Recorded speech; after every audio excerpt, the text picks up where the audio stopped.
Welcome back, guys! Another week, another fantastic chance to bring you closer to the coolest artist in this industry. This week, the D2 Talks brings you to Serbia to meet Igor and Uroš, founders of EDiT. I've had the chance to meet these guys in 2015, I think. They were speakers at the D2 conference. Back then, they were not super known, but their work was just amazing, and I knew that one day they were going to make it big. Anyway, Serbia is a country with a lot of talents, with a lot of new artists, very motivated, and to me it is an honor to have them on the show.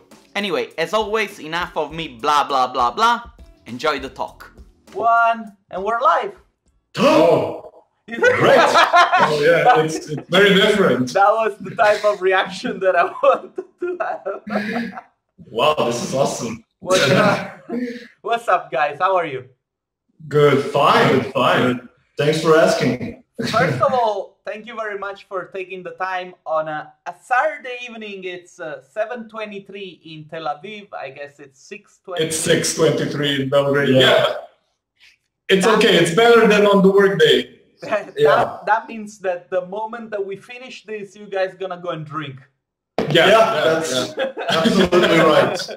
I just wish that during the D2 conference, I never really have the time to go and drink with other people because I did it in the past. You're famous for it. But come on, man! It's we have a responsibility. It's no. I get it. I totally get it. We did it in the first 2 years, I think. And in the morning, I was going around like. And it was like everybody else on D2. Yeah. I think that at one point we will have to cut the D2 to only one day because the next day people will be like throwing up. I thought you were going to say one person. Dude, listen. First of all, I'm very excited to have you on the show because you are a team of people that when I first saw you, I said these guys are going to be good. They're going to be good because they have what it takes. And I loved everything about the work that you did. I loved the way you showed yourself on social media. I loved the narrative of your work, you know. Actually, I realized when I did the video about how to tell a story, I don't know if you watched it, that I forgot to include some of your pictures. Oh. And it's too late, man. I'm really so sorry because I remember that there was a picture that I really showed to even my students at the university where I was telling them, you know, that's how you tell a story. And then my wooden head. There's a bunch of good images out there. So. No, but you know, it's. I remember looking at your work and I was like, these guys, they need to present at the D2 conference because they are super hyper cool. And I was so right because when you did the presentation, I mean, that year it was a big year. We had Mir, we had a bunch of like super cool artists. But when you did your presentation, there was like a standing ovation, and people were laughing for like so long. And I was like, that's true. I remember the moment that you contacted. You sent me a message over Facebook, like, "Hey man, you know, do you want to maybe come?" And I called Igor. I actually were freaking out, really. I actually remember Uroš was telling me something like, "You know this guy Fabio PLB on the Facebook? He contacted me and he's like an organizer of this D2 conferences, and he invited us to come. And Mir is going to be there." And we were like, "What? Maybe what?" But you did fantastic. I honestly remember the way you told the story of how you put your studio together. And I recall at that time I was going around with a selfie stick making a video. Yeah, I remember that. I was looking at people and people were like on the chair, like it was beautiful. It was beautiful. It was really, I mean, we were freaking out, and we had this kind of, we will insert a few jokes during the presentation to kind of, and Igor started first, we took turns, and I remember the moment that like he told the first joke and people started laughing, and I was like, oh, okay, this is going okay. This is going to be good. You know, like, I remember Uroš even wore a tie. Yeah. You have to represent yourself. It's like Sunday vibes, you know, going to church. Something like that. Yeah, I do remember we actually, I think we woke up like at 6 a.m. Yeah, to kind of rehearse for the last time. And it was like we were on this small terrace and like, it was very quiet. So we were like, but you know, I really appreciate it, because a lot of studios, when they come to the conference, they try to present themselves, you know, like using some sort of screen, so to say. Yeah. You were really transparent. You were really direct, and I think this is why. Mean, we really wanted to create a narrative of some kind to kind of put it all together for the presentation, to not just be like, oh yeah, this is what this is. I mean, it's not just about that in the end. Please share a little bit of your story with us, because you know there are people that could not come to the D2 and they could not. This is Igor's part. Okay. So, well, basically, Uroš and I met at the college, and actually we went to the same high school together, but we didn't know each other back in the high school days. So we met. I'm a bit older. Yeah, he's a bit older, and we met at the college, and then we kind of, you know, we shared like the first class, the first studio project class. We shared together, but we did not hang out. Yeah. We started to hang out in the 5th year. Yeah. But there was a bunch of like during our faculty. Sorry. No. There was a bunch of protests going on. Like every year we protested about something, and during one of these we actually started hanging out. Yeah, that's true. Because there was, you know, like you go to the faculty and you have to kind of stay there all night to kind of, because it's a blockade or something like that. So we had shifts and everything organized. And you know, like you spend like hours in like the same building and just kind of drink. And it was that. So we were practically forced to hang out with each other. No, so when we finished college, we were in Serbia. The architecture business is a little bit, it sucks. So when we finished the college, we kind of we tried to find some sort of a job in like an architecture bureau. And during this time, we started to work on our portfolios. And basically, while we were working on it, we watched a lot of, ArchViz tutorials about post-production, about modeling, and we got rejected by a lot of like bureaus, which were like, your images are really good, but we just don't have an open space right now. So in the end, we kind of, Uroš got a job at a consultant firm. Yeah, I mean, I was doing graphic design. Yeah, I got a job at my father's company. He was like in civil engineering, waterproofing houses. So I was like, okay, while I'm looking for an architecture job, I might as well work as a civil engineer technician. And later we were like hanging out in the park. It was in August 2012 actually. And we were having a couple of beers and we were talking and we were like, hey, why don't we just... Yeah, it was like, imagine having a studio kind of talk. Yeah, imagine if you had a studio like here. We were like, wow, that would be awesome. Let's maybe give it a go or something like that. Here, hold my beer. Yeah, hold my beer. This is like, hold my beer while I make the studio. I have to go with this. But I think that one of the also big reasons why we ended up like working together in the first place is that we used to, we ran with the same crowds, so to say. So, and we kind of, like set up a date. Like, okay, let's meet everybody. Let's meet around at 9, and just the two of us show up at 9. Everybody shows up like half an hour later. So we had like the time to talk. Like, hey, what are you doing? And we were doing this. Think about the name for the studio. No, but I mean, we started like talking about these things, because we showed up first at every, like social event that we were a part of. Yeah, so we had kind of time to talk about it. Motivation. Yeah. So, I mean, and it was kind of also a good mark, like we had kind of the same dynamics for something. Yeah, that's true. During the faculty, we did a lot of the same stuff.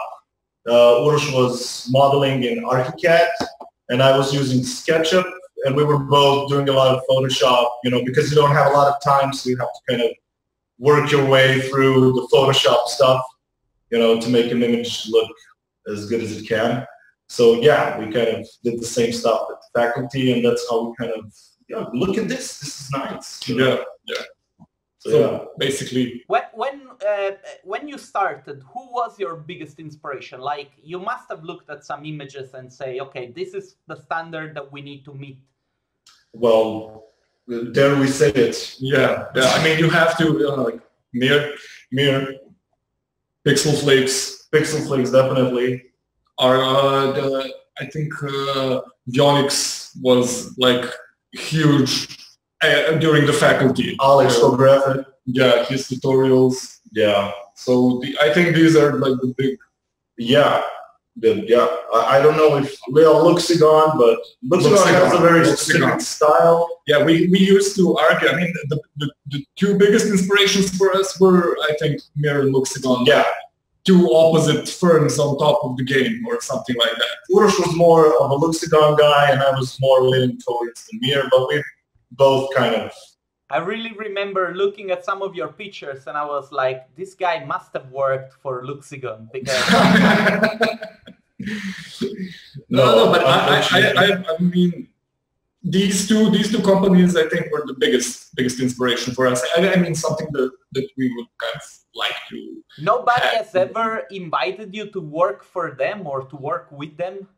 No, actually, I don't. Did you have any invitations? No, I mean, we did not even apply. But you know, sometimes we were on a very kind of basic level at that time. I can say we did not know. And a lot of stuff we did not know. I guess the first and the second year of EDiT was a lot of us trying to figure out our workflow. So it was like a lot of working around it, learning, picking up stuff. You know, like we did not know, we did not know about V-Ray, basically. We started, it was like, you can insert this dome and it's kind of, it's a light.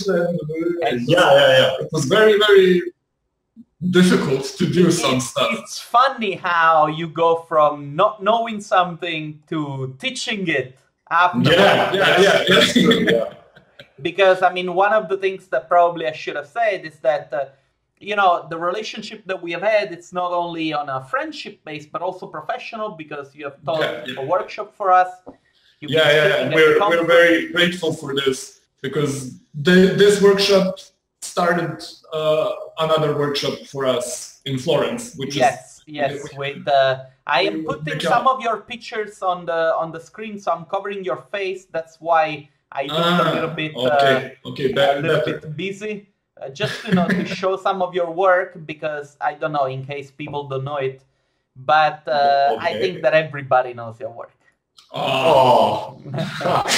Thank you, Fabio. No, but I really like it. There is an image that I remember looking at.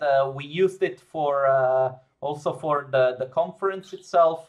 Was this image with a building divided in some sort of like 3 big triangular elements or something? That's the museum, I think. I think it was a museum, yes. Yeah. I'm trying to the white building. It's a white building with like some sort of translucent... That's one of the entries for the Guggenheim competition. Okay. The one in Helsinki, yeah? Yeah. Okay. It was. I think you have it. You have it on the website. Brazilian studio did this, Vazio. Okay. I don't know how you pronounce Vazio, but we call it Vazio. Yeah, we call it Vazio. Good enough. Good enough. Yeah. It's one of our first. Did you actually like to start teaching the stuff that you learned? Because sometimes teaching really requires an attitude rather than a skill. It's difficult. I mean, it's a, how shall I put this? Well, it definitely takes time to learn how to kind of transfer your... It's a different kind of beast, so to say, because you really have to kind of know what you're talking about, but you also kind of have to expect some unexpected things or some unexpected questions that can arise from everything that you say, because people understand things differently than you think they understand, or something like that. As always. So it's kind of, it's a big thing to kind of be aware that you maybe even don't know everything, and that it's okay. You know, like if somebody, you're here to kind of present what you know, and you can always open up a discussion or something like that. But just kind of, for me personally, just relieving myself of the pressure that I kind of have to know everything that I get asked was a huge boost for me. Have enough confidence to go out and kind of try to teach. For me, the D2 conferences was the icebreaker, the presentation. Even though it was just like 1 hour or so, it was like a huge thing for me personally to walk up on stage and kind of stand in front of a lot of people and talk. Even though I knew everything I was supposed to say, it was kind of a big pressure. And then later, you know, the first time when you invited us to do the workshop, we were like, man, it's like 2 days, 8 hours, what are we going to do? And it was like, yeah, it was easy. I mean, it was not easy, but we prepared a lot. But in the end, it was okay. It was not... we were satisfied. The actual moment of the workshop was not so, you know, pressuring. It was... It was surprisingly... It was a relief.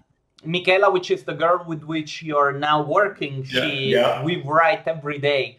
And she tells me all the time, I need to do another one with them because they're just so good. They're just so good. They're just so good. Yeah, we talk. We're like, because there's 2 of us, so we kind of bring double the volume of content, you know, like, and it's like a boot camp of 2 days of just like because I do my part and kind of take a rest while he presents, and it's kind of... Well, it's the same content, but it's easier to do it when it's 2 guys. You know, you have your dynamics, and then you get tired, and then I jump in, and then we kind of always try to keep it. But it's very cool. It's very cool. And also, you know, like we had this workshop in Florence last year, and this year we put up an ad to kind of look for another member of the team. Oh, really? And we got a portfolio from the guy who was at our workshop, Valentino. Yeah. And we were like, I know this guy, and we're like, oh, the images are good. And I mean, we kind of, because of certain like, we can only, at the moment we can take only Serbian people. Yeah. Make it short, you know, like we cannot. Well, not Serbian, but Belgradian. Because we have to consider the location, unfortunately.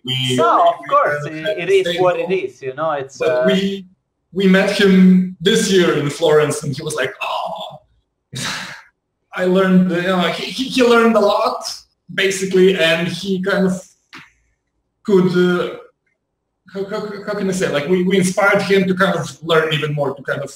to do his own thing. So it was very good to kind of hear that from somebody who attended it and kind of had some time for it to sink in, you know, like, when you go to some place and maybe you're overwhelmed the first few days, and after time passes, you look back and you can say, like, oh, it's not that big. But when, you know, like, you have somebody who went, and, you know, like, there was a certain amount of time that passed, and he still says it's really meant. I guess it's the same as everything that you're doing. You do it for some time, and then you kind of start to wonder, well, what am I doing? Am I doing this right? Is this? And then somebody comes along and says, hey man, the stuff that you told me really helped me, and you're like, okay, we're on the right track.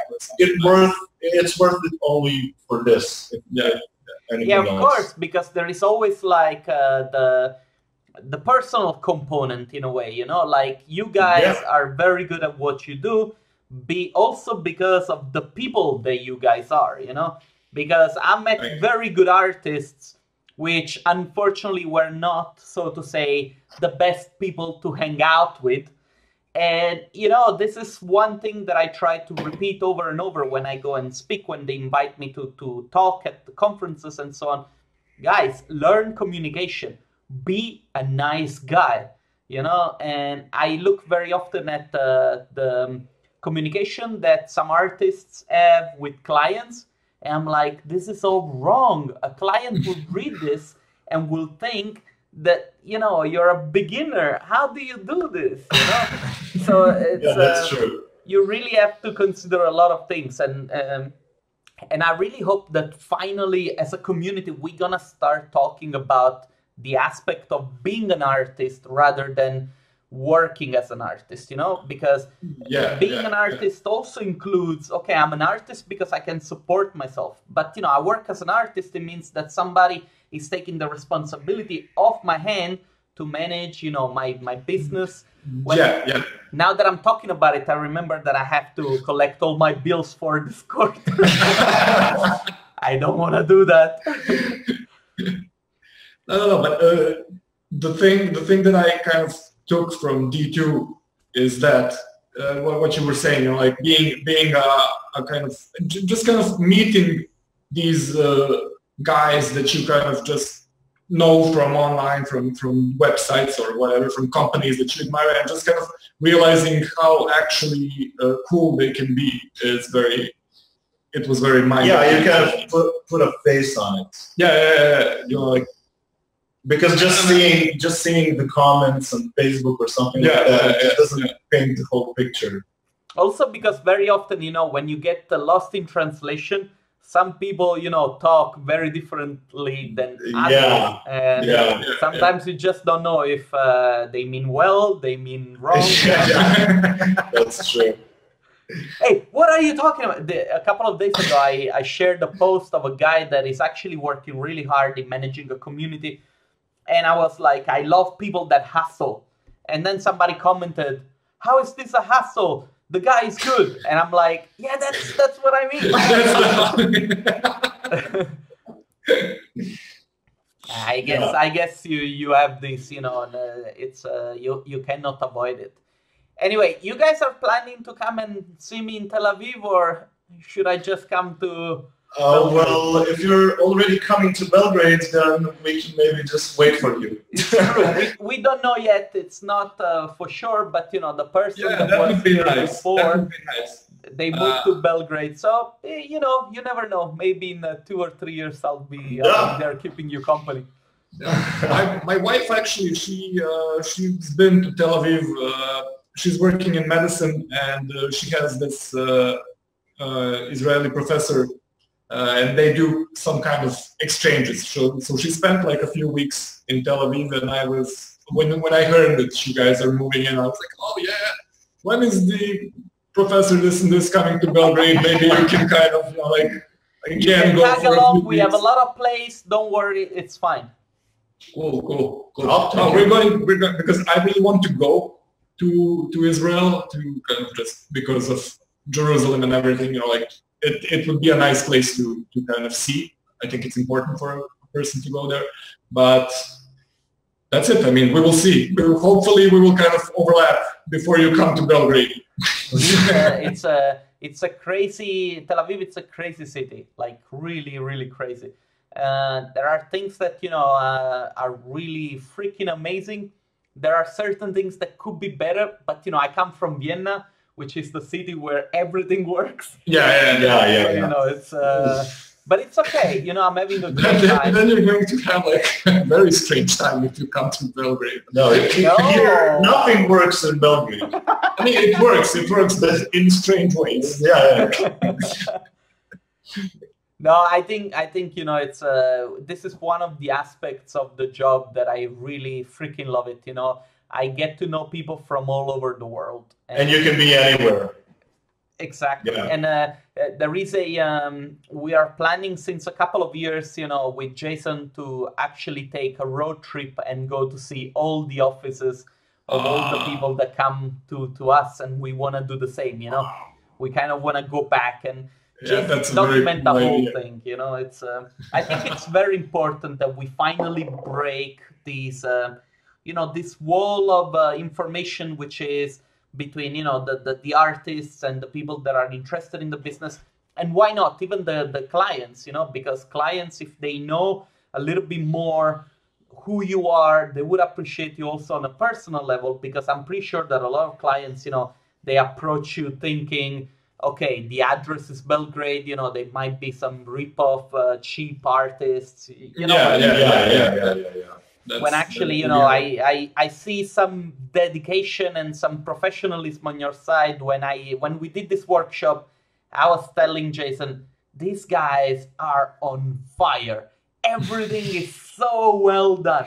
Yeah, but we kind of this is the fear. Yeah. Because we were kind of, this has to be like, everything has to be defined. We do not have, we cannot afford loose ends on this. So we kind of like, it was great. And, it was also very interesting to learn a lot about your process. I mean, we cannot discuss this in a 30 minutes talk because it's very complex.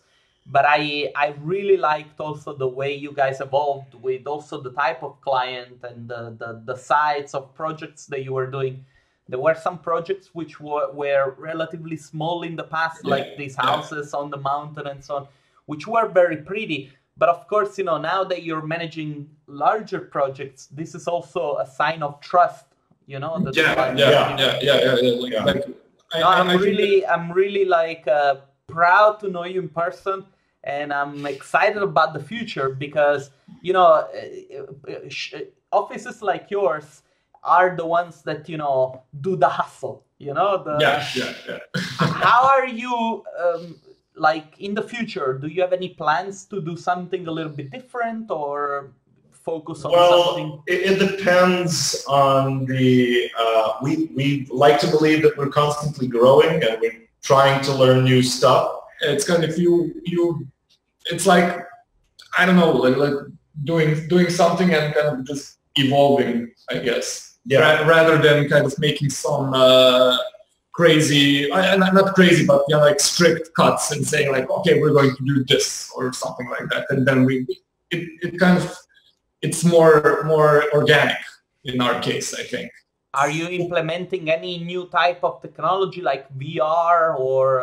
No, not for now. We didn't have any requests. We had a couple of failed requests for like 360 panoramas or something like that, and we wanted to try it because it was interesting to us. But in the end, the client just backed off, so we didn't do it. Yeah, I mean, I think that you have to kind of profile yourself for this type of work. Like these are the people you go to for VR experiences or something like that. But to be honest, I don't think that I think that there is a lot of room to improve upon the basis of our work. Like the images themselves, to kind of, I would rather go that route than this. Yeah, that's true. Because it's a lot about. I mean, VR is a very, very great tool. But you kind of like, when you make images, you're kind of directing something. Like you were, and I'm not sure that even architects want the clients to see everything in their presentations. So this is always the big question. Like if you want to try to kind of prove a point or something like that, you want to kind of have your viewer, like you want to direct them. To say like, hey, this is the point. Don't look at it, or something like that. So I think there is a very big like importance of this type. Well, I guess it suits us. It suits us best. Yeah. Our architecture visualization stills. Yeah. I think I think that in a way, very often I heard in the past, now it has stopped, that VR was going to be the next new thing, and everybody had to jump on the VR train.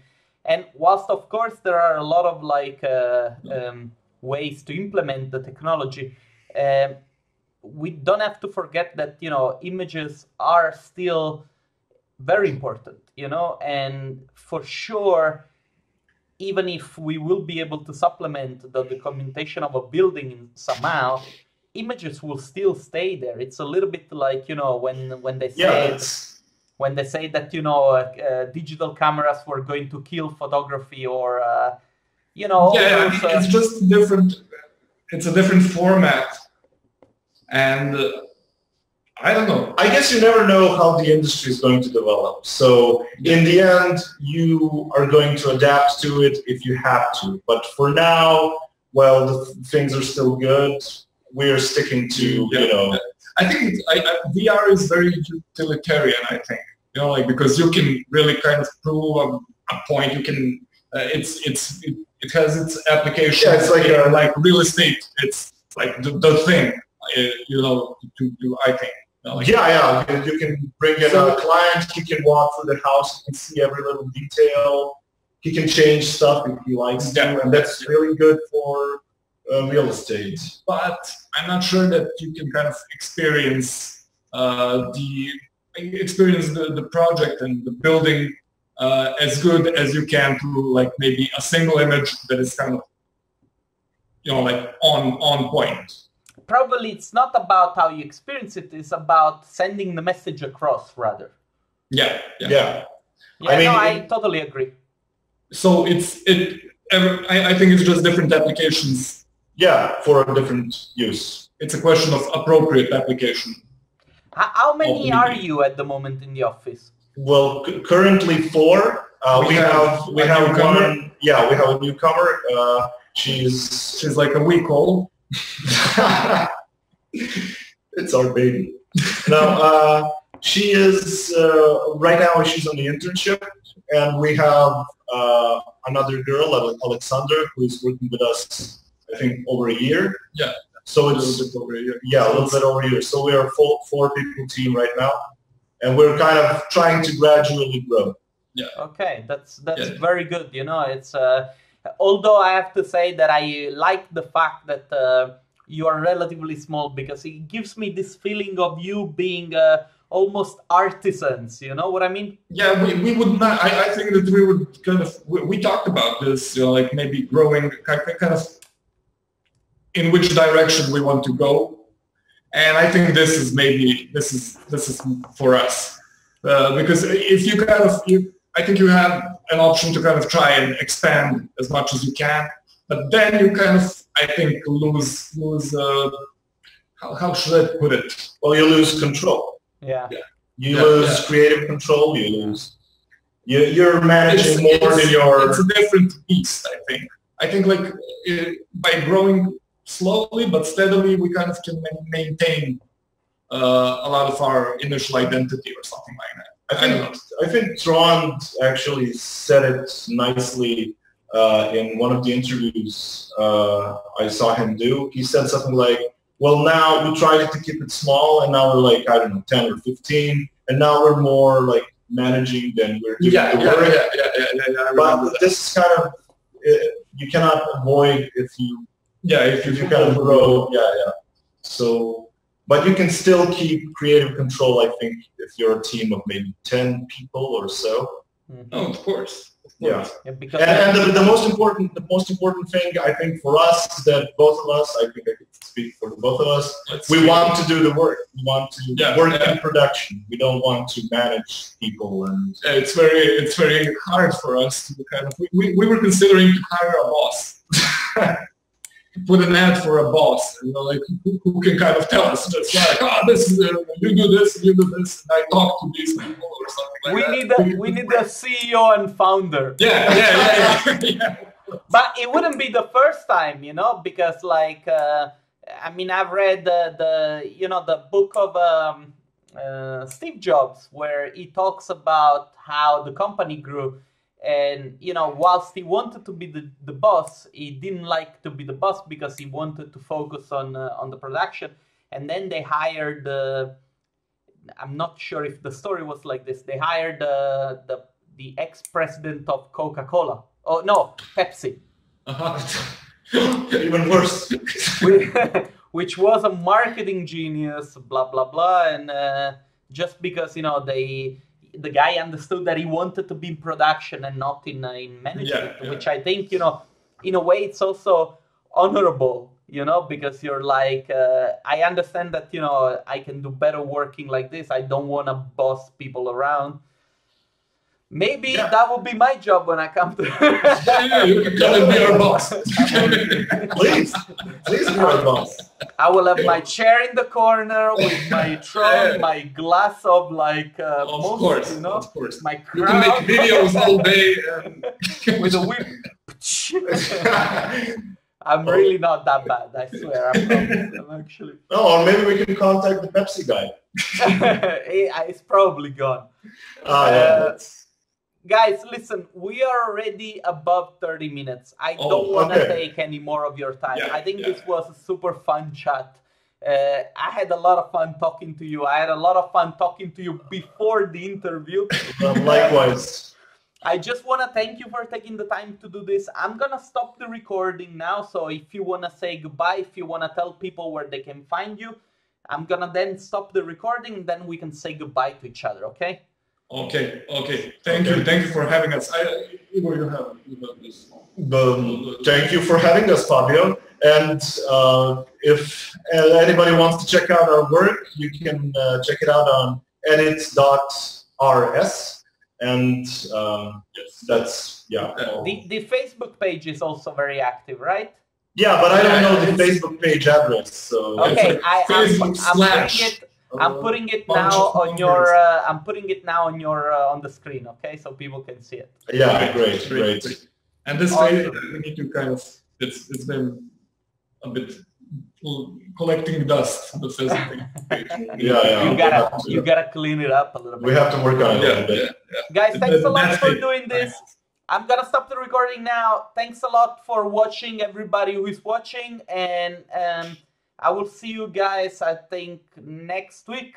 At the moment, I'm not sure which other interview I'm preparing, but I'm going to have Alex O'Griffith soon. Wow, great! This is a big news. This is a big news. So I'm very excited about this. Wow! Right. Say hello to Alex. Guys, you have a great one, and I'll talk to you in a second. Okay. Bye.